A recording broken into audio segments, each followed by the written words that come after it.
My name is Rachel McNair, and I'd like to make the case to my fellow pro-lifers as to why ranking in voting would actually be quite helpful to us.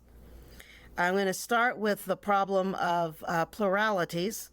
You have a majority means that you have more than half, and a plurality means the person who got the most votes, and it could be less than half, it could be way less than half, if there are enough other candidates that divide up the other votes and didn't get as many. Let's take a real-life case of where this is a problem. 1978, Nancy Kassebaum was running for the United States Senate.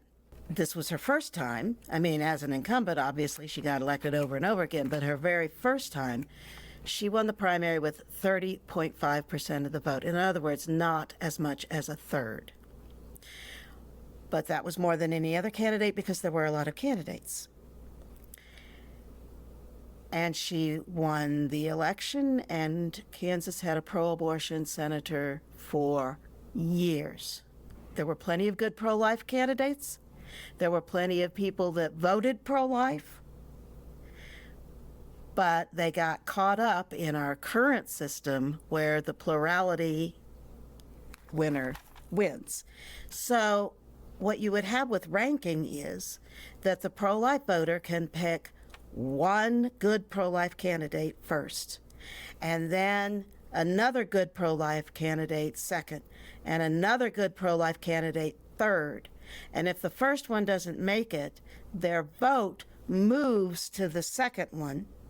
And if the second one doesn't make it, their vote moves to the third. Everybody still only gets one vote, but it moves with the preferences that you ranked. And that means that whoever won would have had a majority. And if the majority voted pro-life, you would have had a pro-lifer win instead of having pro-abortion Nancy Kassebaum. Then we have the case of the Wisconsin Supreme Court. Now, you had Dan Kelly was pro-life, and Jennifer Darrow was pro-life, and Jan Protasewicz very definitely pro-abortion. In the initial primary, Dan Kelly and Jennifer Darrow split the vote, and the pro-abortion candidate had less, but there was a runoff. And Dan Kelly was higher than Jennifer Darrow, and so he ran off and he lost. They knew he was the weaker candidate. They tried to manipulate that to see to it that those were the top two, and that was a successful thing to do, and the pro-abortion person won, and there's another pro-abortion judge now on the Wisconsin Supreme Court. But if there had been ranking, then pro-lifers who had that as a concern in their voting could have voted for either Kelly or Darrow first, and then they could have voted for the other one second, and then if that made up a majority, one of the two of those would have won instead of the pro-abortion candidate.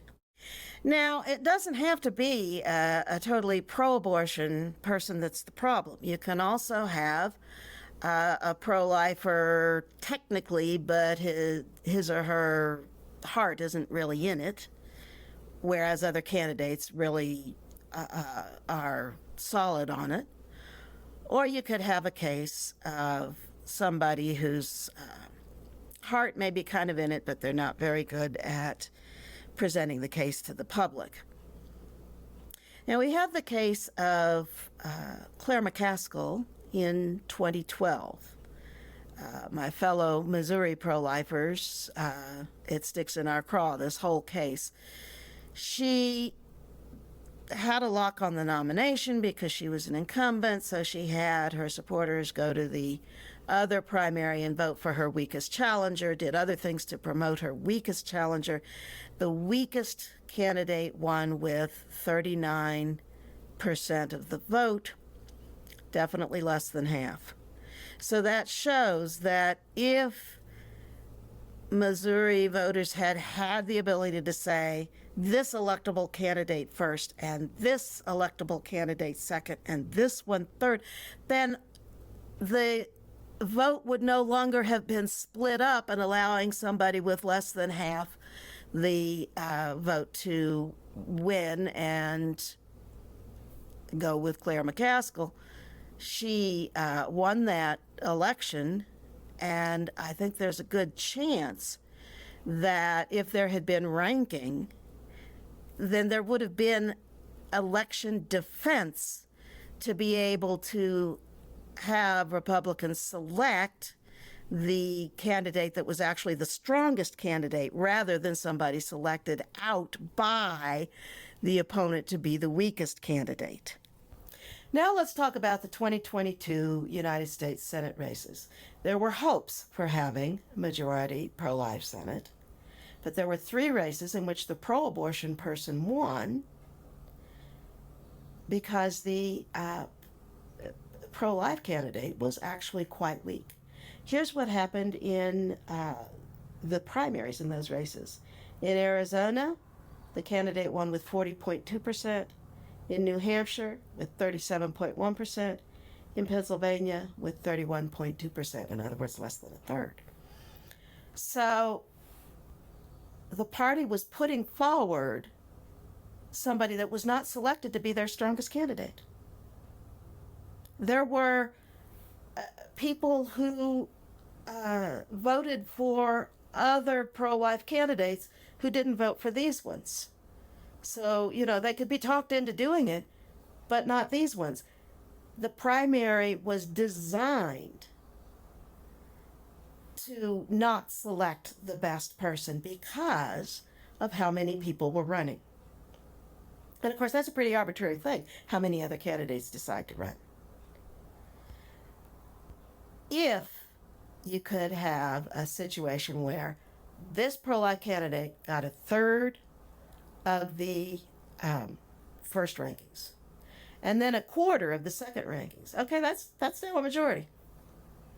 The majority of the party has supported this candidate. I mean, a quarter of them said, not my first choice, but still, okay, they have majority support.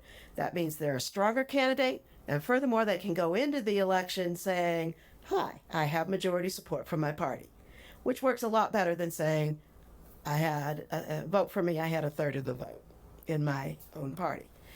So that's where you have the strong candidate who's most likely to win in the general.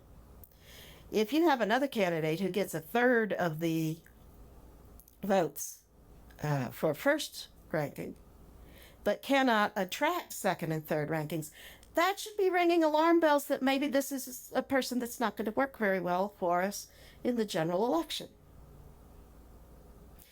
If we want to be sure of all our work to persuade people to be pro-life actually translates at the ballot box into having strong pro-life candidates, then we need to have rankings so that we have the best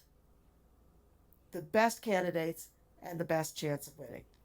So this is a YouTube video, so lots of people watching may not be pro-life, or may be pro-life but don't like that all the examples I gave involved Republicans, because after all, there are pro-lifers who are Democrats, Greens, Libertarians, and Independent.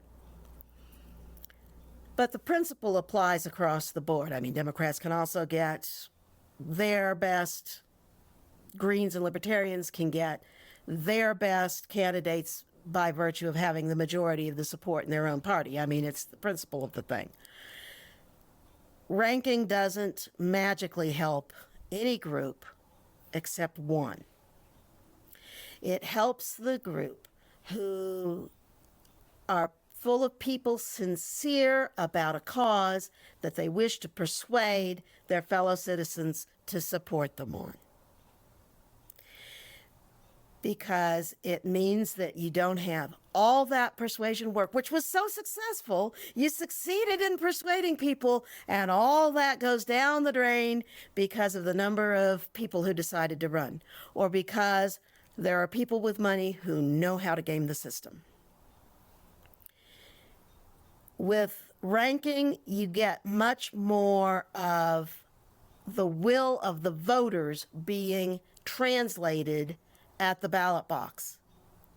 And once that happens, the people who are standing up for the vulnerable, who, are less inclined to have loads of money, are less inclined to think in terms of how to play games, people who are sincere and persuasive, we're the ones that benefit